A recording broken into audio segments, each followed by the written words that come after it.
और पत्रकार। वैसे तो लोकतंत्र में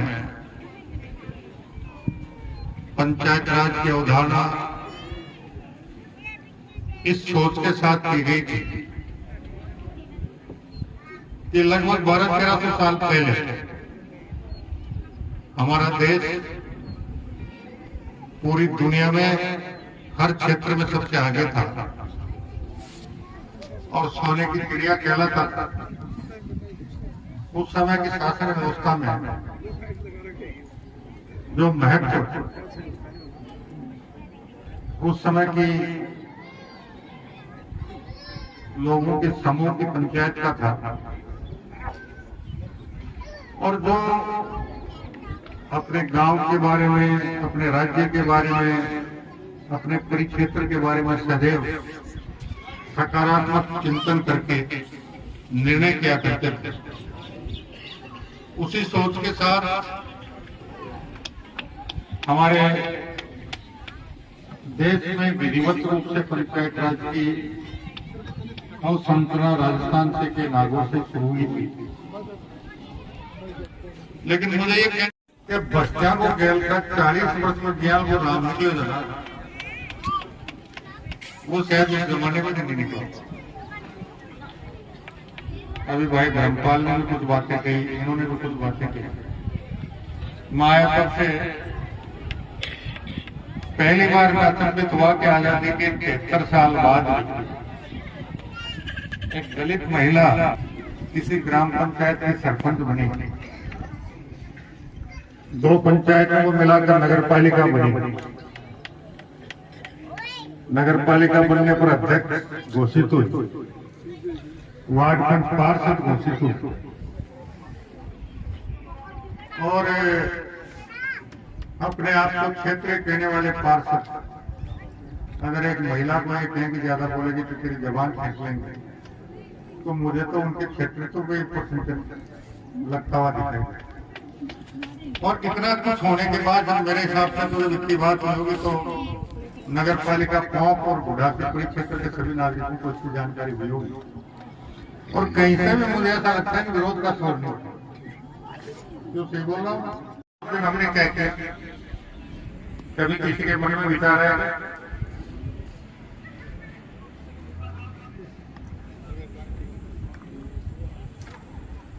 समाज में 2 वर्ग, किसान और मजदूर, विपरीत मौसमी परिस्थितियों में कड़ी मेहनत करके अपने जीवन यापन के लिए आर्थिक उपार्जन करते हैं। लेकिन कभी भी उसका शुभ चिंतक कौन है और उसका छुपा हुआ दुश्मन कौन है, इसके बारे में विचार नहीं करता। नई पीढ़ी को तो पता नहीं है, ये पुराने बुजुर्ग बैठे हैं। आपके यहाँ से कुछ इलाका है, बहुत कम इलाका जब फसल पकती थी,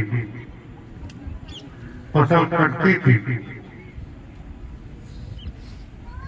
तो गर्मी के महीने में तो 1.5 महीने खड़ा चलता था कि नहीं चलता था।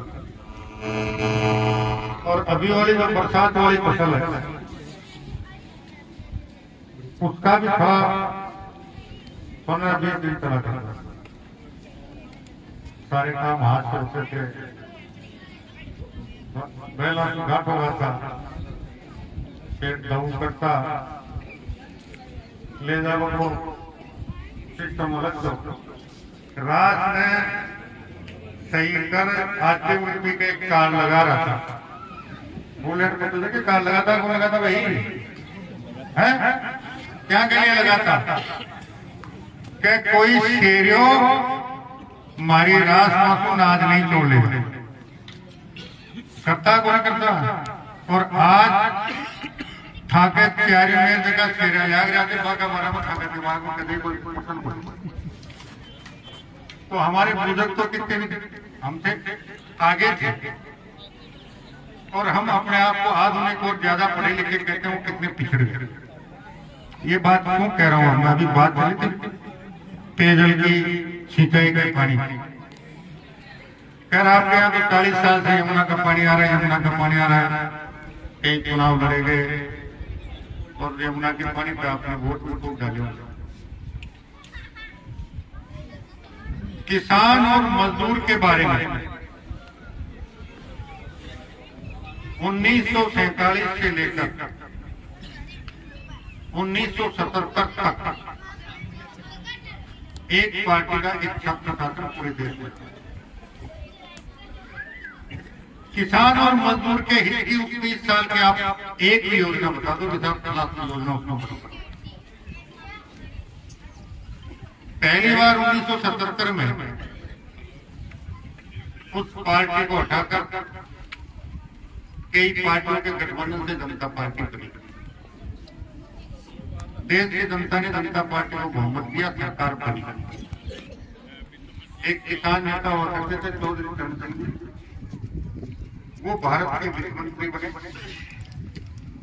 और कृषि मंत्रालय के अधीन उन्होंने एक ग्रामीण विकास विभाग की स्थापना कुछ हजार करोड़ रुपए के बजट के साथ घोषित की।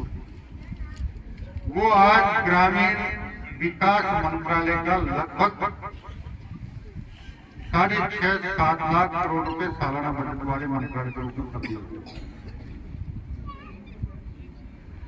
77 से पहले जितने भी बुजुर्ग बैठे हैं, गांव में कोई बहुत प्रभावशाली हुए, कोई मुख्यमंत्री की रिश्तेदारी हो, कोई मंत्री की रिश्तेदारी हो, कोई काम हो तो हो, बाकी सरकार का स्तर पर कोई भी काम हो तो बता दीजिए। 1977 के बाद पहली बार कोई कुएं बनना, कोई हैंडपंप लगना, कोई ठेली बनना, कोई खुर्रे बनना सरकार के पैसे से गाँव में हुआ। याद करें ना कितने बुजुर्ग। और उसके बाद 13 दिन 13 महीने और 4.5 साल की एक सरकार आई माननीय अटल बिहारी वाजपेयी जी। उन्होंने कई निर्णय किए। पहला निर्णय था कि गांव का मजदूर कस्बे में मजदूरी करने जाता है, साधन समय पर नहीं मिलता, रात उसको फुटपाथ पर गुजारनी पड़ती है या वहां कमरे का किराया लेकर। 30 किलोमीटर तक मजदूर आराम से अपने साइकिल से चला जाके शाम को घर आया। इसके लिए उन्होंने प्रधानमंत्री ग्रामीण सड़क योजना की शुरुआत करवाई। आज गांव-गांव नानी-नानी में आपको जो पक्की सड़कें लग रही हैं उन्हीं के लिए। देश के एक कोने से दूसरे कोने के लिए समन्वय चतुर्भुज की योजना बनाई ताकि माल का आवागमन सही रूप से। और तीसरा उन्होंने सबसे बड़ा निर्णय किया किसान के हित में, ये तो थे मजदूर के हित में, किसान के हित में निर्णय किए। अगर किसी ने 1998 से पहले बैंक से लोन लिया हो किसी भी काम के, 15.5% ब्याज दर हुआ करती थी। और उसमें भी भूमि विकास बैंक से लेते थे तो आपकी सारा सी हो जाती, जिसपे आपको कोई ब्याज नहीं मिलता। अटल जी ने कहा किसान को इस ब्याज खोरी के चुंगल से मुक्त करवाना। मंत्रिमंडल की समिति बनाई। समिति ने विचार विमर्श करके कहा कि साहब 11% ब्याज, 15.5 की जगह 11.5%। अटल जी ने कहा कि भाई 11% भी ज्यादा। एक बार फिर विचार और 9%। अटल जी ने कहा 9 भी ज्यादा है, फिर विचार आया 7%। और किसान क्रेडिट कार्ड की शुरुआत हुई। 7% ब्याज दर पर 3 लाख रुपए तक का लोन किसान को। 7% का मतलब 100 रुपए के साल भर के 7 रुपए। अब 12 महीना वो कार्ड में 52-53% किसान आता। उसमें भी अगर 20,000, 5,51,000 खुद काय करो लोग उधार ले ले। अरे करो जो कौन करो भाई, लोगों बताओ तो फिर। तो अब उसका तो क्या इलाज है भाई? योजना तो वो तो आपको 24-25 पैसे में 3 लाख तक दिलाने का काम कर लेंगे। कायदा तो ये बनता था कि लाख रुपए लेकर 1.25 लाख बनाओ और समय पर उसका चुका रखा। उसके बाद कारगिल हो गया। कारगिल के बाद उन्होंने देश को मजबूत करने के लिए बना दिया परमाणु विस्फोट का मामला। और इस बीच उसके मन में आया कि मैंने मजदूर के लिए सड़कें बना दी, किसान के लिए ब्याज कम कर दिया, लेकिन आधे देश में बाढ़ आते है, आधे देश में सूखा पड़ता है, इसका भी समाधान कर दो। तो उन्होंने नदियों को जोड़ने का कार्यक्रम की घोषणा कर दी कि हम नदियों को आपस में जोड़ के जहां बाढ़ आती है उनको बाढ़ से मुक्ति दिला देंगे, जहां सूखा पड़ेगा उनको सूखे से मुक्ति दिला देंगे, और बंजर भूमि भी हरी भरी होकर फसल लहलाने लग जाएगी, किसानों की आर्थिक स्थिति, मजदूर की आर्थिक स्थिति सुदृढ़ हो जाएगी। कारगिल के बाद परमाणु विस्फोट की बात है तो परमाणु विस्फोट का विकिरण केवल और केवल मात्र प्याज से होता है। करोड़ों टन प्याज सरकारी संस्थाओं के माध्यम से खरीद के गोदामों में भर दिया। पोखरण में दुनिया के सारे देशों के विरोध के बाद पानी आया। हमारा भाखड़ा नागरबांध अपने पानी को रोकने में सक्षम था और हमारे हिस्से का 1/3 से ज्यादा पानी 8 महीने लगातार बहकर पाकिस्तान जाता है और बरसात के मौसम में 200 गुना पानी अतिरिक्त रूप से बहकर पाकिस्तान में जाता है और उसका नुकसान होता है, उसका मुआवजा और देना पड़ता है भारत सरकार। योजना बनी थी 1960 में कि हमारे 5 नदियों के हमारे हिस्से के संपूर्ण पानी के लिए सतलुज यमुना लिंक नहर बनाकर भाखड़ा नागरबांध से लेकर यमुना नदी तक उस नहर के माध्यम से हमारे हिस्से का पानी यमुना नदी में डाला जाएगा और यमुना नदी के बांध से हरियाणा, राजस्थान, दिल्ली और उत्तर प्रदेश के किसानों को सिंचाई का पानी दिया जाएगा। 1960 से अब तक राजनीतिक कारणों से सतलुज यमुना लिंक नहर का निर्माण पंजाब वाले नहीं कर रहे के भी गया होगा क्या उपस्थित जब हम गए 12 में जन्म लगे लोगों को 2-4 कोई इस बात को बात नहीं उठाता और जो अल्लाह करे थे ना वामपंथी अपने आप को कहते। मैंने उनसे एक सवाल किया था, भारत सरकार में वामपंथी कितने साल सत्ता में भागीदार रही है? उस समय आपके दिमाग में बात नहीं है। और भारतीय कम्युनिस्ट पार्टी के वरिष्ठ नेता चतुरानंद मिश्र 18 महीने भारत सरकार में कृषि मंत्री रहे। उनके कालखंड का एक भी किसान हित का निर्णय बता दो, खुली चुनौती मर जाए वहां का बहस। अब हमें एक ये जो पाइपलाइन से पानी आ रहा है वो तो आ रहा है, लेकिन संपूर्ण हिस्से का पानी लेने के लिए हमें एक संघर्ष आगे और करना पड़ेगा कि सतलुज यमुना लिंक नहर बनकर भारत के किसानों के हिस्से का संपूर्ण पानी यमुना में आकर डले, पाकिस्तान में अतिरिक्त रूप से बहकर नहीं जाए। भाखड़ा से जितनी सिंचाई पाकिस्तान पंजाब में होती है पंजाब में हो जाए, हरियाणा में हरियाणा में हो जाए और हमारे हिस्से का बाकी पानी नहर के माध्यम से यमुना में पड़े। और यमुना से हरियाणा का बहुत हिस्सा अभी तक सूखा पड़ा है, राजस्थान बहुत सूखा पड़ा है, दिल्ली का कुछ हिस्सा पड़ा है, यूपी का कुछ हिस्सा पड़ा है, वहां तक वो पानी पहुंचे। इसके लिए जो भी जिस भी राजनीतिक दल का समर्थित व्यक्ति है वो अपने दल के नेताओं को एक कहे कि भैया हमारे पास वोट मांगने तब आना जब सतलुज यमुना लिंक नहर के निर्माण के बारे में आप किसानों के पक्ष में बात करें।